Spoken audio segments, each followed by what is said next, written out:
Halo semua adik-adik kelas 10. Assalamualaikum warahmatullahi wabarakatuh. Bagaimana kabar kalian hari ini? Semoga kalian selalu dalam keadaan sehat dan tetap semangat juang tinggi seperti para pahlawan pejuang 1945. Lagi bulan Agustus nih.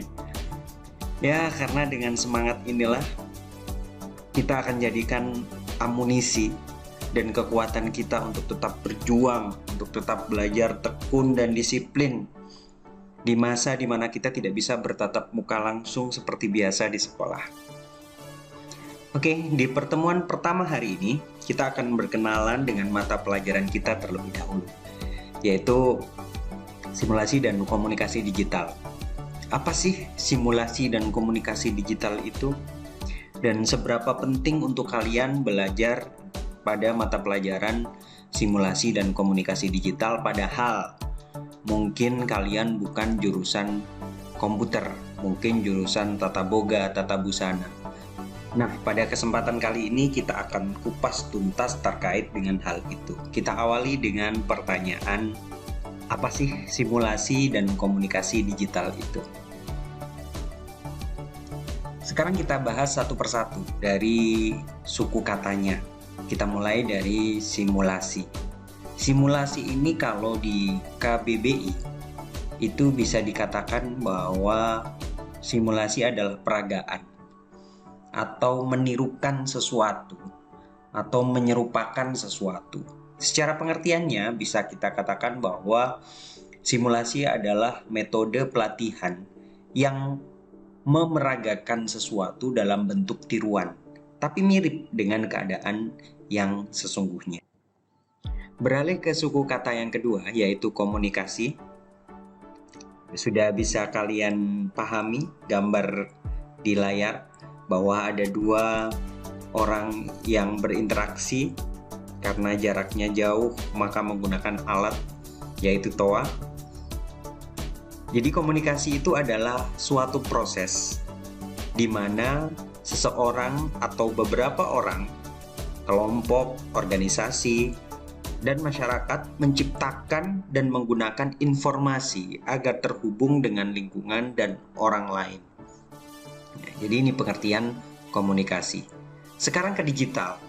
Digital pada gambar ini bisa dikatakan bahwa sebuah alat atau teknologi yang digunakan untuk mempermudah kegiatan manusia. Di sini ada handphone, ada laptop. Jadi secara pengertiannya, digital itu berasal dari kata digius, dari bahasa Yunani, yaitu jari jemari. Jadi apabila kita hitung jari jemari ini berjumlah 10. Jadi nilai 10 itu terdiri dari dua radik, yaitu angka 1 dan 0. Oleh karena itu, digital itu merupakan penggambaran dari suatu keadaan bilangan yang terdiri dari 1 dan 0, atau off dan on. Nah, angka 1 dan 0 itu disebut dengan bilangan biner. Kenapa digital dikatakan sebuah komputer? Karena sistem komputer itu berbasis data digital atau berbasis bilangan biner. Bahkan digital ini sepertinya dulu terciptanya itu, atau istilah digius ini diciptakan berdasarkan dengan penggambaran alam semesta. Jadi diimplementasikan alam semesta itu kan ada baik dan buruk, laki dan perempuan. Jadi ada penggambaran perbedaan antara angka 1 dan 0. Kalau 0 itu berarti benar, kalau 1 itu berarti salah. Jadi penggambaran alam semesta yang diimplementasikan ke sebuah alat untuk mempermudah kegiatan manusia. Nah, setelah memahami maksud dan pengertian per suku katanya, dapat disimpulkan bahwa mata pelajaran simulasi dan komunikasi digital adalah pembelajaran yang memanfaatkan teknologi digital untuk mengkomunikasikan gagasan atau konsep melalui presentasi digital. Lalu, mengapa kita harus belajar simulasi dan komunikasi digital? Banyak orang yang beranggapan dalam kurikulum 2013, KKPI digantikan dengan mata pelajaran ini. Jadi KKPI itu sama dengan simulasi dan komunikasi digital. Tidak. Jadi selain kita haruskan untuk menguasai perangkat lunak, kita juga diajarkan 3 poin di dalam simulasi dan komunikasi digital. Yang pertama adalah kemampuan mengkomunikasikan gagasan merupakan kebutuhan setiap orang gitu. Jadi ketika ada masalah, kemudian yang poin kedua mengajarkan bagaimana menggali ide untuk memecahkan masalah terkait produk dan layanan. Produk dan layanan ini adalah proyek yang kita hasilkan pada setiap jurusan di SMK. Yang ketiga, mencari solusi alternatifnya dan mengkomunikasikan dalam bentuk kolaborasi dan berbagi pakai, sehingga simulasi dan komunikasi digital ini menjadikan salah satu life skill kita. Berikut ini adalah gambar konsep mata pelajaran simulasi dan komunikasi digital.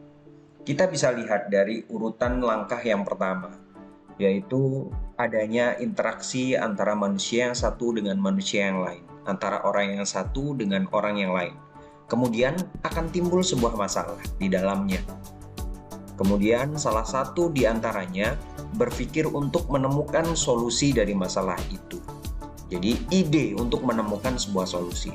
Bernalar, berpikir, manfaat dan akibatnya apabila memutuskan ini, apabila memutuskan itu, kemudian dikomunikasikan. Proses akhir berkomunikasi adalah kemampuan mengkomunikasikan sebuah gagasan atau solusi. Bisa dikatakan solusi ini adalah sebuah ide. Dan sebuah ide itu dikatakan kreatif apabila memenuhi 4 kriteria menurut Ki Hajar Dewantara. Yang pertama adalah mengamati, yang kedua menirukan, yang ketiga memodifikasi, yang terakhir adalah membuat baru. Saya contohkan seperti kalau di dalam jurusan tata boga, itu misal ada pisang goreng. Orang pertama mengamati, oh ini adalah makanan pisang goreng. Kemudian ditirukan dengan membuat makanan yang serupa, sama digoreng. Kemudian muncul ide kreatif. Di situ adalah memodifikasi. Jadi pisang goreng itu bisa saja dibakar menggunakan oven, kemudian diberikan topping. Jadi membuat baru, membuat produk yang baru yang diamati dari produk sebelumnya. Jadi memberikan topping seperti coklat, keju, dan lain-lain. Intinya, kemampuan mengkomunikasikan gagasan sama pentingnya dengan kemampuan menemukan gagasan. Nah, sekarang bisa kita simpulkan bahwa simulasi dan komunikasi digital itu adalah sebuah alat untuk mengkomunikasikan sebuah gagasan atau ide. Saya berikan contoh realnya. Presentasi digital yang saya lakukan saat ini adalah bisa dikatakan hasil produk dari mata pelajaran simulasi dan komunikasi digital. Dengan kendala kita saat ini, yaitu pembelajaran jarak jauh, otomatis mengharuskan saya untuk membuat satu ide untuk menyampaikan materi dengan cara jarak jauh yang bisa kalian pahami. Jadi saya membuat sebuah konsep slide presentasi, kemudian saya berikan dubbing, kemudian saya berikan suara untuk memberikan penjelasan-penjelasan pada setiap slide yang ada. Saya harapkan kalian bisa mempelajari slide demi slide dengan penjelasan yang jelas hingga memahami materi yang saya berikan. Bagian akhir dari slide ini harus ditanamkan bahwa siswa SMK itu bukan menjadi masalah. Jadi yang selama ini di pemberitaan bahwa tawuran dan lain sebagainya.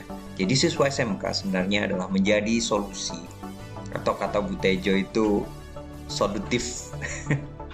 Jadi menjadi solusi dengan kreativitas dan tanggung jawab. Harapan saya kalian bisa memahami materi ini dengan baik. Jika kurang paham, silakan video diulang dari awal. Untuk pembelajaran berikutnya di kompetensi dasar pertama, kita akan bahas di video selanjutnya. Baik, demikian pembelajaran hari ini. Mohon maaf jika ada kesalahan. Tetap semangat, jaga kesehatan. Assalamualaikum warahmatullahi wabarakatuh.